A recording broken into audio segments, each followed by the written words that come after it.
네, 구독자 여러분 안녕하세요. 안녕하세요. 네, 반갑습니다. 저희 오랜만에 이렇게 여러분들 만나게 됐는데요. 오늘 홈 오브 커스 18번째 녹화인데 사실 저희가 이 예수와 성전 1, 2장을 하고 한 달 정도 그 이상 시간을 텀을 두고 이렇게 다시 그 녹화를 진행하게 됐습니다. 그간 좀 여러 가지 일들이 있었습니다. 우리 옆에 계신 젊은 목사님은 또 코로나로 한 2주 정도 격리하셨었고, 저도 코로나로 한 1주 정도 격리를 했고, 또 그 이후에는 제가 졸업 논문이 있는데 마무리를 못 해가지고 그거 마무리하느라 또 시간이 소요가 됐습니다. 그래서 마지막 녹화를 제가 업로드했던 게 아마 2월 23일인가 그때로 기억을 하는데, 그 이후에 정말 오랜만에 찾아뵙게 됐습니다. 네, 저는 오목사이고요. 예, 반갑습니다. 젊은 목사 전남식입니다. 예, 다들 잘 평안하게 지내셨을 거라 생각이 듭니다. 저희 오늘은 이제 예수와 성전 저희가 1, 2장 한 이후에 3, 4, 5장 그리고 결론을 좀 다뤄보려고 하는데, 분량이 꽤 크기 때문에 다 할 수 있을지는 모르겠지만 한번 열심히 해보겠습니다. 네. 먼저 이 3장은 제목이 이제 이 성전은 헐라인데, 여러분들이 너무나 다 잘 알고 계시는 성전 정화 사건이 이 3장 제 핵심이라고 보시면 돼요. 성전 정화 사건과 관련해서 저자가 제기하는 중요한 질문이 있습니다. 제가 간단하게 좀 이야기를 해드리면, 무엇이 애초에 예수로 하여금 성전에서 그렇게 위험한 행동을 하도록 이끈 가장 지배적인 요인인가? 무엇 때문에 예수가 성전 청결 운동을 하게 되었는지, 무엇이 그로 하여금 상을 얻게 하였는가? 그는 그것을 통해 무엇을 달성하기를 원했는가? 이것이 이제 성전 정화 사건들을 우리가 해석할 때 제기될 수 있는 아주 중요한 핵심적인 질문이라고 보고요. 이 성전 정화 사건을 이해하기 위해서 결국 그래서 저자는 이 역사적 예수를 이해하는 것이 중요하다라고 이야기를 합니다. 이 부분에 대해서 그 저자의 입장을 간략하게 제가 한번 읽어드릴게요. 179페이지인데요. 제가 한번 읽어드리겠습니다. 성전 정화의 진정성에 대한 어떤 이의도 설득력이 없기 때문에, 그리고 적어도 성전 행동 같은 뭔가가 일어나지 않고서는 예수의 체포, 재판, 십자가 처형을 설명하기가 매우 어려워지기 때문에 그 사건이 일어났다는 것이 인정되어야 한다. 이것이 이제 저자의 입장이라고 볼 수 있습니다. 이 성전 정화 사건과 관련해서 연결해서 생각해 볼 수 있는 구약의 본문들이 한 두 가지 정도 저자가 이야기를 하고 있는데, 그것이 바로 이사야 56장 7절과 에레미야 7장 11절입니다. 그래서 이 본문들이 그러면 이 예수의 성전 정화 사건과 어떤 관련이 있는가, 이 부분에 대해서 저자가 3장에서 쭉 논증을 펼치고 있고요. 이것 관련된 이제 저자의 관점은 뭐냐면, 결국 이 에레미야 7장 11절과 이사야 56장 7절은 독립적인 설명이 아니라 예수에게서 기원했고 예수와 관련돼 있는 아주 중요한 본문이다라고 이야기를 하고 있습니다. 나아가서 여기서 이 다니엘서까지 예수의 성전 정화 사건과 연결되어 있다라고 이야기를 합니다.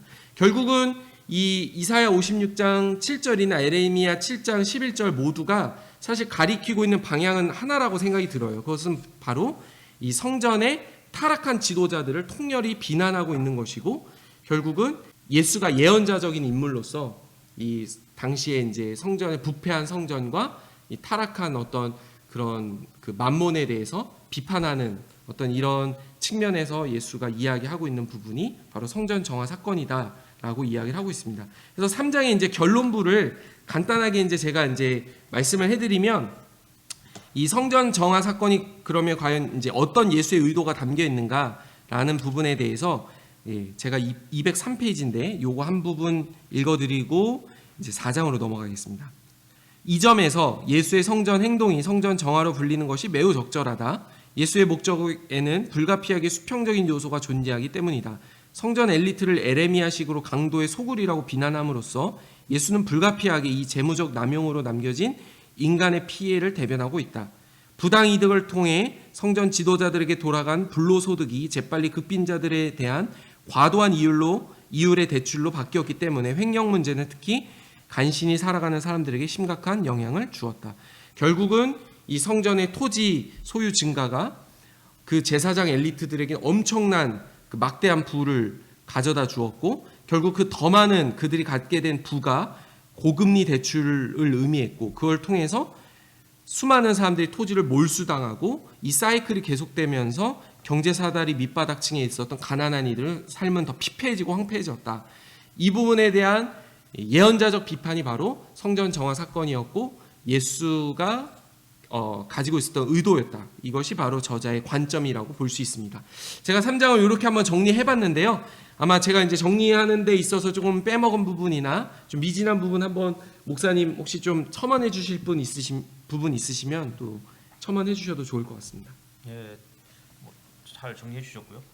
일단 니콜라스 페린이 이제 이 책에서 하고 싶은 자신의 이야기는 그러니까 성전에 관련되어서 특별히 두 가지 입장이 있는 거예요. 하나는 이제 성전 정화, 또 하나는 종말론적인 성전. 이 두 가지 이것을 이제 이 페리는 다 사실 예수는 두 가지 입장에 다 서 있다라고 이야기하고 있는 거죠. 그러니까 단순히 성전을 정화하고 개혁하는 정도, 그러니까 그것을 지지하는 사람들이 있는가 하면 또 한편으로는 이것은 종말론적인 성전에 대한 그런 모습들을 제시하기 위한 행위였다. 라고 했는데 이 페리는 이제 두 가지를 다 놓쳐서는 안 된다 이야기하면서 그러니까 성전을 개혁하고 정화하는 이 사건 자체가 가지고 있는 그런 일종의 이제 한계 상황들을 예수는 이미 이제 충분히 직시하고 있었다는 거죠. 말씀하셨던 것처럼 성전이 어마어마한 부를 이제 축적하게 되고 그러면서 생기는 이제 빈부의 갈등 이런 것들이 이제 극대화되었던 상황에서 결국은 성전이 이제 뭐 예레미야나 이사야 말씀처럼 강도의 소굴이로 전락하고 말았다. 이런 것들을 이제 굉장히 통렬하게 비판을 하고 있는 거죠. 마카비에서도 이제 그런 또 이 내용들도 인용도 하잖아요. 다시 말하면 예수께서 예루살렘 성전에 들어가셔서 이 성전 일종의 이제 정화 사건 이 행위를 하셨던 이유는 단순히 예수 시대에만 이런 문제가 있었던 게 아니고 이사야 때부터 그러니까 계속 이 성전에 관련된 부분들이 전체 이스라엘 경제 시스템이라든지 종교적인 시스템에 있어서 타락의 궁극적인 원인이 되었다라는 것들을 이야기해주고 있고 따라서 이제 이 성전을 허물자고 하는 궁극적 이유는 결국은 예수와 예수를 뒤따르는 그 제자들 그들이 새로운 성전의 모습 그래서 그 안에서는 이제 다음에 또 설명이 나오겠지만 일종의 이제 부의 편향이 아니고 부를 재분배하고 평등한 어떤 단순히 부의 문제뿐만 아니라 신분의 평등 이런 모든 것까지 다 포괄할 수 있는 하나님 나라를 이제 예수와 그의 제자들이 혹은 초대교회가 보여주고 싶었던 것이다 이렇게 이야기를 하고 있습니다. 네, 목사님께서 또 제가 미처 이렇게 좀 다루지 못한 부분들 잘 짚어서 보충 설명해 주셨고 목사님이 이제 이야기해 주신 부분은 이제 책으로 보면은 189페이지에 있습니다. 그래서 종말론적으로 보는 동시에 또 비종말론적으로 보는 것, 이 두 가지의 관점을 다 가지고 있어야 된다. 성전을 보는 데 있어서 이것이 이제 저자의 입장이고 결국은 3장을 통해서 저자는 누가 성전을 올바로 대변하고 있느냐, 또 성전이 된다는 것은 어떤 의미냐, 이 부분에 대해서 이제 우리가 좀 그런 질문을 던지면서 이 부분을 텍스트를 좀 해석할 필요가 있다라고 이제 이야기하는 것 같습니다. 넘어가서 이제 4장은 우리의 빚을 면제하여 주소서. 그래서 가난한 자들 가운데 천국이 임했음을 선포한 예수의 사역에 대한 부분을 좀 이야기를 하고 있습니다. 이 저자는 결국 4장에서 예수 사역의 초점이 무엇인가에 대해서 이야기를 하고 있는데 239페이지에서 저자는 이제 이렇게 이야기합니다. 그것은 성전, 단지 종교적 임무를 띈 종교 기관이 아니라 이스라엘의 집단적인 기반을 재형성할 운동이 되는 것이었다. 다시 말해서 하나님의 성품을 반영하는 동료이자 원상태로 회복된 인간의 공동으로 참여하는 자들인 예수의 추종자들에게 있어서 성전은 올바른 관계들로 특징 지어지는 이상적인 사회를 구현하는 것이었다. 그것이 바로 예수 사역의 초점이었고 목표였다고 보시면 될 것 같습니다. 저자는 이제 그것을 이야기를 하면서 두 가지 그 텍스트를 해석을 하는데 그것이 바로 이 마가복음 10장 17절에서 27절까지 그려지고 있는 어떤 부자에 대한 내러티브와 마가복음 14장 3절에서 7절에 그려지고 있는 베다니 여인에 대한 내러티브를 가지고 이제 전체적으로 이야기를 전개해 가고 있습니다. 그러면서 그 당시 상황과 또 예수가 가난한 자들을 어떻게 대하셨고 또 그들의 편에 서서 어떤 사역을 펼치셨는지를 아주 명확하게 이 4장에서 이야기를 해주고 있고, 그 부분에 대해서 이제 제가 한번 좀 이야기를 해드리면 279페이지인데요. 중간 부분 제가 한번 한 꼭지 읽어드리겠습니다. 가난한 자들은 항상 너희와 함께 있다라는 말은 단지 그 집단의 사명을 반복한 말이 아니고 체념하는 현실주의의 표현은 더욱 아니다. 오히려 그것은 종말론적 비전에 대한 단호한 단언이다. 공간복음 텍스트에서 전해져 내려온 여러 전통을 통해 뒷받침된 그 비전은 가난한 사람들에 대한 예수의 사역의 추진력, 즉 희년과 연결되어 있다.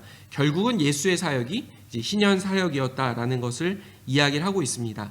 그런 의미에서 예수를 통해서 우리가 보게 되는 그분의 사역은 사회 경제적인 차원에서 굉장히 중요한 의미가 있다라는 것을 니콜라스 페리는 강조하고 있습니다.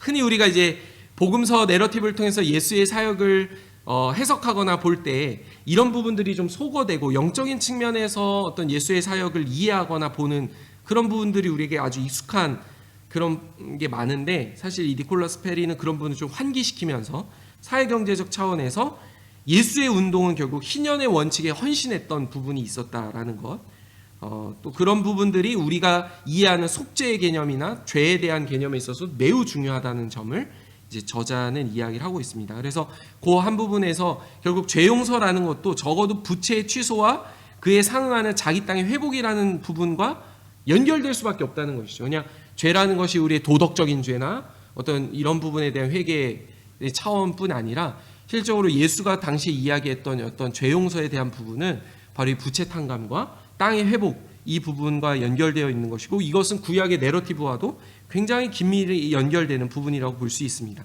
그래서 땅의 재분배가 결국은 이 예수의 요구가 갖고 있는 어떤 독특성과 연결되고 있다. 이것이 바로 저자가 4장에서 이야기하는 부분입니다. 혹시 목사님 4장과 관련해서 또 좀 나눠주실 부분 있으신가요? 두 본문을 이제 말씀하셨잖아요. 베다니 이제 그 한 여인 예수께 향유를 부은 사건, 그리고 이제 한 젊은 부자 청년의 이야기. 이 두 가지를 실질적으로 이제 구약에 있는 본문을 베이스로 해서 배경으로 해서 이제 이야기가 전개가 되고 있다라는 사실들을 특별히 이제 뭐 그 젊은 부자 청년의 이야기 아니죠. 그 베다니 이제 그 한 여인의 향유 부은 사건의 이야기에서 그 가난한 자들이 항상 너희들과 함께 있을 것이다. 이 표현이 이제 실질적으로는 이제 신명기 15장에 있는 이 희년을 배경으로 하고 있는 그런 본문인데, 이것을 우리는 사실은 아까 말씀하셨던 것처럼 이 신명기적 이 문맥과 전혀 별개로 이 부분을 자꾸 해석하려고 하는 거죠. 그런데 이제 페리는 그렇게 해석해서는 안 되고 실질적으로 이것이 희년 안식년의 문제로 그렇게 이걸 이해해야 되고, 따라서 가난한 사람들이 항상 너희와 함께 있을 것이다. 이 표현은 따라서 그렇기 때문에 안식년이라든지 신년의 어떤 그런 그 리셋 과정들 이런 것들을 계속해서 그 성전을 중심으로 해나가야 되는데, 기존의 성전은 이제 그 소수의 지주나 특권층들이 이제 모든 부를 독점했던 이런 부분들을 이제 비판하면서 어쨌든 새로운 성전의 그런 모습에서는 이런 것들이 이제 반드시 이루어져야 된다라고 이야기를 해주고 있는 거죠. 그래서 저는 굉장히 충분히 공감할 수 있는 부분이라고 생각이 들어요. 그러니까 이제 우리가 한국 기독교 자체가 워낙 비대해졌기 때문에 거기에서 실질적으로 이런 희년에 대한 언급도 거의 없고, 혹시 언급을 하더라도 대부분이 이제 굉장히 추상적이고 형이상학적인 이런 식으로 표현을 하잖아요. 그런데 실질적으로 교회가 좀 이런 부분들을 좀 가슴 때리는, 사실 이게 통렬한 그런 말씀인데 이런 것들이 너무 가볍게 지나가는 거 아닌가 이런 생각들 들죠. 네네.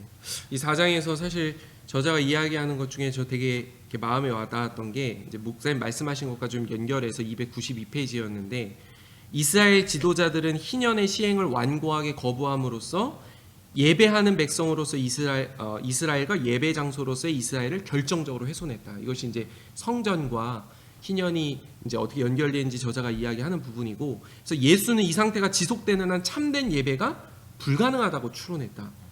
그러니까 오늘날 우리가 현대교회에서 드리는 이 예배, 여전히 자본주의의 어떤 체제에 너무나 쉽게 순응해서 살아가는 어떤 우리들의 모습 속에서 드려지는 예배가 요 부분 저자가 이야기한 요 부분과 연결해 봤을 때 정말 우리 예배가 참 예배가 될 수 있는가에 대해서 깊이 고민이 아니 될 수 없는 그런 부분이었습니다. 이렇게 해서 이제 3, 4장 내용을 한번 좀 정리해 봤는데요.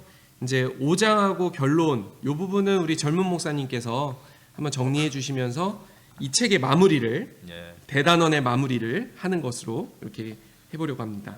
5장은 사실은 저도 이제 잘 제대로 읽지 않았고 또 하나는 결론도 읽었는데 오래전 읽어서 사실 기억이 거의 나잖아요. 그래서 뭐라고 좀 설명하기 좀 그럴 것 같은데요. 제가 이제 전반적으로 이제 제가 그 내린 결론 중에 기본적으로 이 저자가 하고 싶은 이야기는 예수께서는 그 기존의 성전에 대한 어떤 가능성이 이제 더 이상 없다라는 것을 분명하게 이제 영토박아서 강조하고 있고 따라서 새로운 성전을 지어야 된다는 얘기잖아요. 그런 새로운 성전이 과연 어떤 성전이었을 때 실질적으로 예수께서 자신을 따르는 무리들과 함께 그 안에서 이제 모든 것들을 함께 공유하면서 살아가는 그런 공동체들을 이곳에서 이야기를 해주고 있다라고 생각이 들어요. 그래서 5장의 마지막 그 제목 자체가 주의 나라가 임하소서 이 부분인데 이것이 이제 실질적으로 이 부분에서 계속해서 예수께서 그러니까 이 저자가 제시하는 본문들이 그 예수님의 잔치의 비유라든지 이런 쪽이죠. 그것은 실질적으로 그러니까 새로운 성전이 회복되었을 때 벌어질 수 있는 그런 놀라운 어떤 기쁨 이런 부분들을 이제 이 5장에서 이야기해주면서 이렇게 전체적으로 마무리를 하고 있어요. 그러니까 주의 나라가 임하게 해달라 이 말은 단순히 예수께서 재림 때 이루어질 그런 의미가 아니고 실질적으로 새로운 교회 공동체가 이것을 어떻게 구현해 낼 수 있을까? 그리고 이런 것들이 구현이 되었을 때 그 안에서 그 느낄 수 있는 희열 이런 것들을 이제 여기서 간략하게 소개해주면서 결론으로 이렇게 마무리 짓고 있습니다. 그래서 저는 이 5장에서도 어쨌든 저자가 크게 두 축으로 이야기하는 게 이제 축기와 그렇죠. 축기와 식탁이잖아요. 이 두 가지 다 지금은 오늘날 교회에서는 되게 영화되어 있다는 생각이 많이 들어요. 의미적으로도 그렇고 되게 이런 부분이 중요하게 사실 다루어지지 않는 것도 그렇고 그래서 오늘날 이 축기랑 이 식탁이 갖는 의미에 대해서 이 저자가 말하고 있는 부분들을 조금 더 우리가 곱씹어보는 게 필요할 것 같고 전 이 부분은 결국 이제 더글라스 호크만이 채무경제와 주기도문인가요? 그 책 저희가 전에 다뤘던 책에서도 오크만 같은 경우도 급진적 식탁 공동체가 회복될 필요가 있다. 왜냐하면 그 식탁 안에서 결국 부한자 빈한자 함께 있었지만 부의 재분배가 이루어지고 거기서 하나님 나라가 구현되는 이런 의미들을 이제 그 책에서 이야기를 했는데 결국 페린이 이야기하는 것과 또 연결점이 있다는 생각이 들어요. 그래서 결국 저도 이제 앞으로 교회가 나아가야 될 방향이 이 식탁 공동체의 회복이라는 생각도 많이 들었습니다. 그 식탁이라는 것이 단순히 이제 밥 먹고 교제하는 차원을 넘어서 이 저자가 이야기한 사회 경제적인 측면에서 이야기하는 의미들이 잘 좀 함축되어 있는 축기도 마찬가지고요. 그냥 영적으로만 그것을 접근할 것이 아니라 우리 사회 구조적인 어떤 측면에 대해서 이제 예수의 축기 사역이 오늘날 우리에겐 그럼 어떤 의미를 갖고 있는가? 여전히 자본주의 사회에서도 만몬이라는 신이 지배적으로 지금 우리를 영향을 미치고 있잖아요. 이 부분에 대해서 축기는 뭐가 돼야 될 것인가? 이 부분도 우리가 연결해서 생각해 본다면 이 책은 굉장히 우리에게 현실적이고 아주 중요한 의미를 담고 있다는 생각이 듭니다. 네. 그 블루마르트 부자 이야기 하시잖아요. 그러니까 사실은 19세기 말에 이제 독일에서 블루마르트 부자가 그렇게 이야기했던 것은 예수는 승리자이다. Jesus is victor라는 그런 그 토대를 가지고 이 땅에 하나님 나라가 임했고 그런 하나님 나라를 이루기 위한 가장 그 전형적인 모델은 결국 식탁이다라고 그렇게 이야기하고 있는 거거든요. 새로운 공동체의 모습. 이 안에서는 그러니까 여기서도 이제 페린도 그런 얘기를 하지만 기독교 공동체 안으로 들어온다는 것은 제사장이 된다는 것이고 제사장이 된다는 것은 일종의 이제 땅을 소유하지 않는 것을 의미하는 거잖아요. 그 사람들은 다른 누군가에게 기대서 살아가야 되는 사람들. 죄송합니다. 이게 코로나 후유증, 롱코비드 이라서 지금. 네. 그래서 다른 누군가에게 의존해서 살아간다는 이 말 자체는 실질적으로 뭐 이렇게 기생해서 살아라 그런 의미가 아니고 교회나 공동체가 이 부를 축적하면서 생기는, 특히 이제 그게 그 안에 소수의 지도자들이 부를 축적하면서 생기는 여러 가지 이제 병폐들이 이미 성전을 통해서 충분히 우리가 배워왔는데 또 다시 교회가 그런 일들을 답습하고 있는 거잖아요. 그래서 이제 그런 면에서 뭐 제사장이라는 말 자체가 저는 굉장히 우리가 좀 신선하게 이해할 수 있는 부분이었어요. 땅을 소유하지 않는 것, 혹은 그 어떤 부를 소유하지 않고 이것을 오히려 분배하는 그런 역할을 감당하고 그리고 지난 주일에도 이제 설교 때도 잠깐 언급했지만 수도원에서 이제 그 12세기에 최종원 박사가 이제 그 복무 상황에서 이야기했지만 수도원 운동에 탁발생들이 출연했던 것도 자본주의가 막 태동하자 이 사람들은 오히려 자본을 다 포기하는 혹은 뭐 그 4세기에 이제 기독교가 공인이 되면서부터는 사람들이 수도원으로 들어가잖아요. 부와 권력을 다 버리겠다. 그러니까 실질적으로 교회가 그런 모습들을 좀 보여줘야 되는 그런 때라는 생각이 드는 거죠. 그리고 이제 축비 문제도 결국은 이런 부조리한 이 현실들을 과감하게 벗어 던져야 되는 거잖아요. 이게 사실은 그게 이제 만문이고 그게 이제 블루마르트 부자도 그런 얘기를 하는 거거든요. 예수가 분명히 승리자인데 왜 이렇게 계속해서 그냥 눈치 보고 힘없이 살아가는지 모르겠다. 당당하게 진짜 예수가 이 세상의 진정한 통치자임을 선언하고 그것에 대한 증거로서 일종의 이제 이런 어떤 공동체 함께 부를 나누고 부를 공유하고 살아갈 수 있는 그런 믿음의 공동체들을 이 안에서 실천해 가야 된다. 저는 이 부분이 우리가 뭐 브루도프라든지 이런 그런 공동체를 해나갈 수는 없지만 그러나 적어도 우리 교회에서 우리가 할 수 있는 시도들이 있을 것 같아요.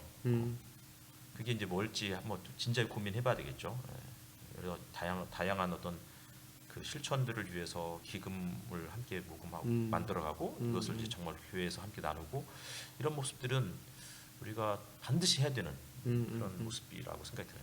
네, 이 책은 저희가 좀 그동안 공백기가 좀 중간에 있었고 다시 읽고 나누느라 좀 고생을 했는데 그럼에도 불구하고 굉장히 중요한 메시지를 담고 있는 책임에는 분명한 것 같습니다. 독자 여러분께서도 꼭 한번 예수와 성전 한번 정주행해 주시면 우리 한국교회를 생각할 때 있어서 굉장히 연결해서 고민할 수 있는 부분들 많이 좀 찾으실 수 있지 않을까라는 생각이 들었습니다. 그리고 이제 다음 책은요, 요 성품을 빚는 성찬, 요 책을 이제 나눠보려고 합니다. 엘리노 크라이더라는 분의 책인데 이분은 우리가 잘 알고 있는 앨런 크라이더 박사님의 배우자 되시는 분이시고요.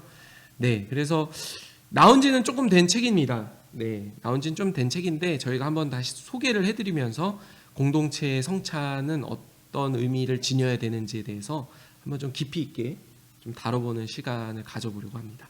성품을 빚는 성찬 다음 시간부터 이 책으로 진행하겠습니다.